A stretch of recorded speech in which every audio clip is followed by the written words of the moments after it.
ایمانی غیرت تو پیدا کرو. تمہارے اندر اگر ایمانی غیرت ہوگی تو اس کا رعب اتنا ہوتا ہے کہ کیڑے مکوڑے ویسے ہی ڈرنے لگتے ہیں. بات یہ ہے کہ جب شیر شکار چھوڑ دیتا ہے تو پھر وہ کتوں کی طرح جینے لگ جاتا ہے. اس کا کوئی رعب نہیں ہوتا، اس کا کوئی دبدبا نہیں ہوتا. آپ کو یہ نہیں کہا جا رہا ہے کہ شکار کرنے لگو، لیکن اپنے اندر اتنی ایمانی غیرت باقی رکھو، اتنی ایمانی غیرت باقی رکھو کہ دنیا کو یہ سمجھ میں آئے کہ اس کے ساتھ جو کچھ بھی کر لیں، لیکن اس کی ایمانی غیرت جب بیدار ہوتی ہے تو یہ بہت بڑا انقلاب اور ایک بہت بڑی سونامی لے کے آ سکتا ہے. عزیزان گرامی وقار، سیدنا عمر ابن خطاب رضی اللہ تعالیٰ عنہ کی ایمانی غیرت آپ کو بتا رہا ہوں. آپ دو چیزوں کا ایک بہت بڑا حکم دے کر کے گئے. میں پڑھ رہا تھا آپ کی سیرت میں، مجھے بہت اچھی چیز لگی.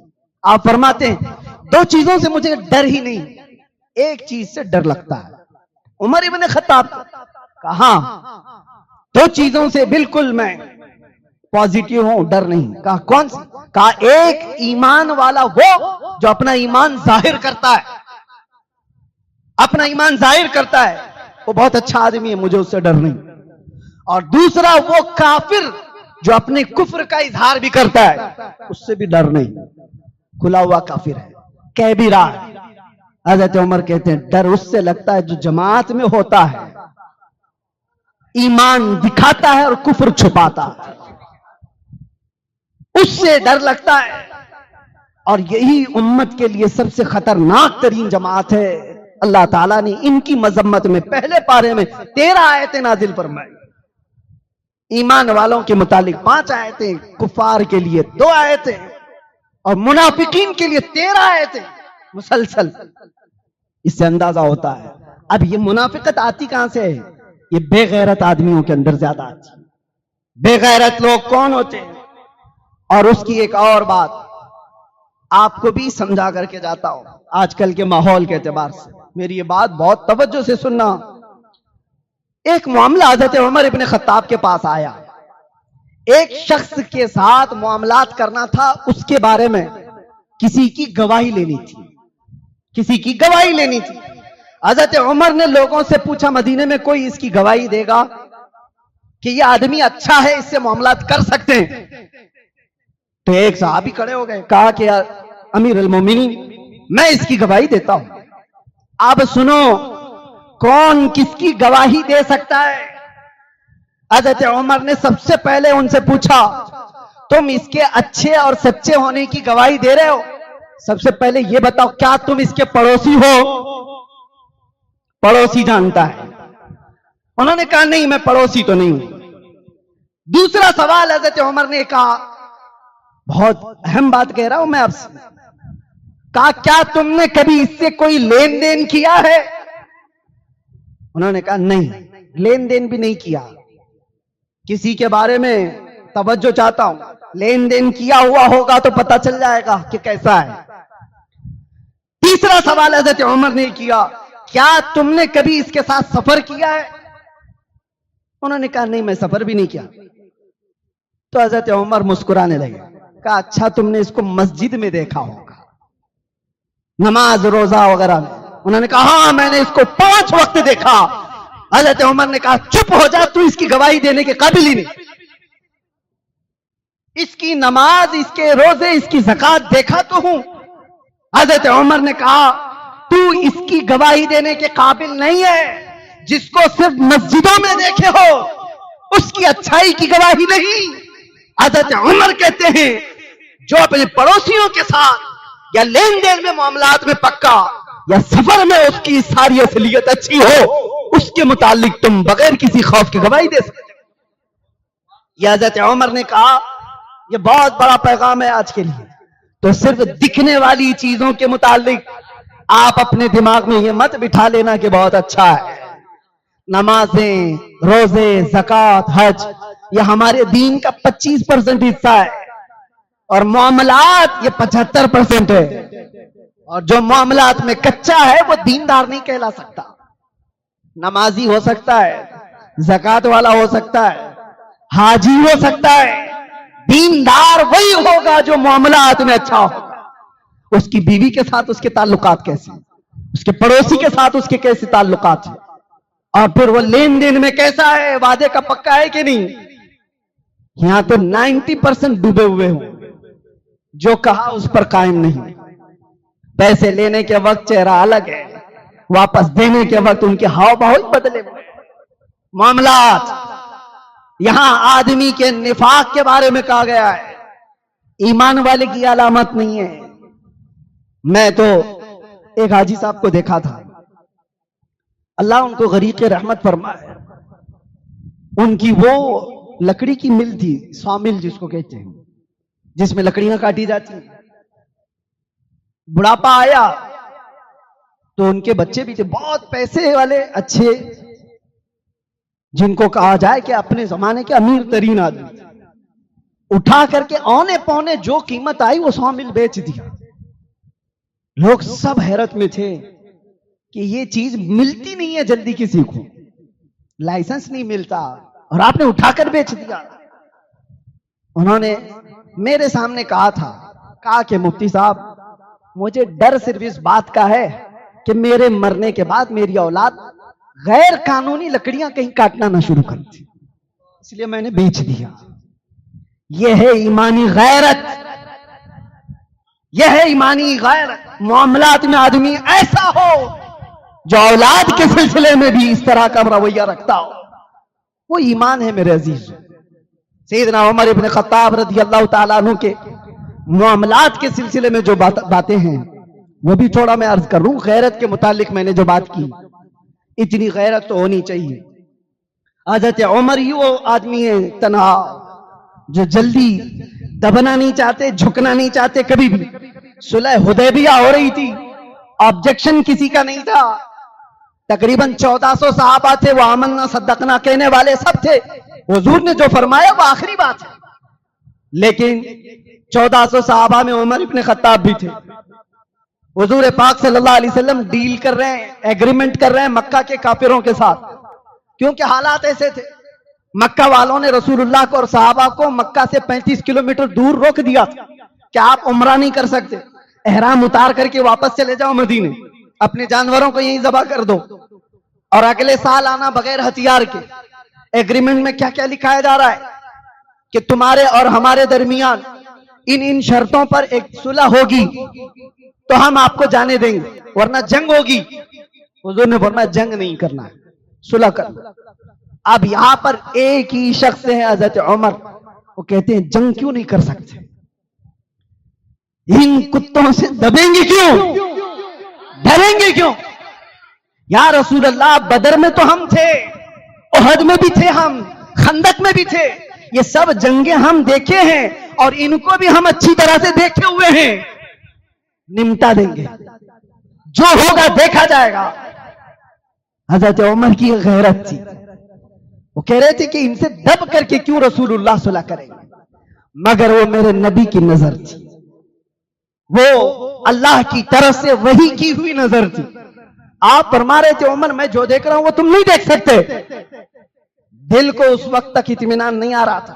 صحابہ کو جا جا کر کے عمر ابن خطاب کیا کہہ رہے تھے, چلو سب کے سب مل کے حضور سے کہتے ہیں ہم سب لڑنے کے لیے تیار ہیں, مرنے کے لیے تیار ہیں, بغیر عمرہ کیے ہوئے کیوں ہم بال کٹا لیں, یہاں پر کیوں اپنے احرام اتاریں. سارے صحابہ کوئی آنے کو تیار نہیں. کیا حضور نے فرما دیا اب اس کے بعد کیا کہیں گے. چند لوگ کہہ رہے تھے چلو عمر ایک کام کرتے ہیں, ابو بکر صدیق کو منا لیتے ہیں, اور ابو بکر صدیق کو اپنی طرف کر کے رسول اللہ کے پاس لے کے چلیں گے, اور رسول اللہ ابو بکر صدیق کے مشورے کو رد نہیں کریں گے. تو یہ سوچ کر کے حضرت عمر گئے ابو بکر صدیق کے پاس اور سنانے لگ گئے کہ ابو بکر آپ دیکھ نہیں رہے, ایسی ایسی صلح ہو رہی ہے کہ مدینے سے کوئی آئے گا مکہ بھاگ کر کے تو یہ واپس نہیں کریں گے, اور مکہ سے کوئی ہمارے پاس آیا تو ہمیں واپس کرنا پڑے گا. بہت ساری ایسی دبی ہوئی شرطیں تھیں, عمرہ نہیں کرنے دیں گے اس سال, اور اگلے سال آئے بھی تو بغیر کسی ہتھیار کے آئیں گے, حفاظت کے لیے بھی کچھ نہیں رکھیں گے. یہ سب کیا باتیں ہیں. ابو بکر چلو ہم چل کر کے کہتے ہیں حضور کی بارگاہ میں کہ ہم لڑنے کے لیے تیار ہیں، جنگ کریں گے، اس کے بعد عمرہ بھی کریں گے۔ حضرت عمر کو جو جو بولنا تھا بول گئے۔ یہ غیرت کی بات تھی، یہ غیرت ہے، اور جہاں صداقت کمال پر ہوگی وہ صدیق اکبر کی تھی۔ غیرت الگ معاملات کراتی ہے، یہ کیا ہے؟ کوئک معاملات، ابھی دیکھا ابھی مار دوں گا۔ اور ایک ہے توکل اور صداقت کی ذات۔ صدیق اکبر نے عمر ابن خطاب کے کندھوں کو پکڑا اور جھنجھوڑ کر کے ہلا دیا، اور کیا سخت جملے کہے تھے جانتے ہو؟ اس دن بڑے سخت جملے کہا تھا، الزم غرضک یا عمر، کہا اے عمر زبان سنبھال کر کے بات کر، وہ رسول اللہ کا فیصلہ ہے، وہ رسول اللہ کا فیصلہ ہے۔ وہ تو کہہ رہے احرام اتار کر واپس مدینے چلے جاؤ، قسم رب ذوالجلال کی ہمارا ایمان یہ ہے، مصطفیٰ کہتے گردن اتار کر مدینے جاؤ تو بھی اتار کر جائیں۔